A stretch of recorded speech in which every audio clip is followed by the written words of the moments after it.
આજ રોજ નડિયાદ મહાનગરપાલિકાના ચૂંટણીમાં જ્યારથી મહાનગરપાલિકા બની છે ત્યારથી લઈ અને આવનારા સમયની અંદર મહાનગરપાલિકા બન્યા પછી 5 વર્ષમાં કેવા પ્રકારના કાર્યો હશે, એમાં ખાસ કરીને અલગ અલગ જે પ્રજાની અપેક્ષા મુજબના જે કાર્યો છે એને કેવી રીતે આગળ લઈ જવા, એ કાર્યો કેવા હોઈ શકે, કયા પ્રકારના હોઈ શકે, એની એક દિશા આપતો આજનો આ સંકલ્પ પત્રનો કાર્યક્રમ હતો. વિશેષ કરીને નડિયાદ મહાનગરપાલિકાએ જે ખૂબ વિકાસના કામો કર્યા છે એ જનમાનસ સુધી પહોંચે અને આગામી સમયની અંદર જે મહાનગરપાલિકા જે કામોને અગ્રિમતા આપીને કરવા માંગે છે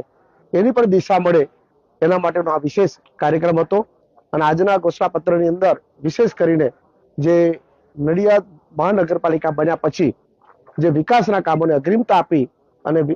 વિકાસના કામોના આધાર ઉપર જન સમર્થન મેળવી અને ચોક્કસ જીત મેળવશે એવા વિશેષ કાર્યક્રમમાં આજે ઉપસ્થિત રહેવાનો અવસર મળ્યો છે.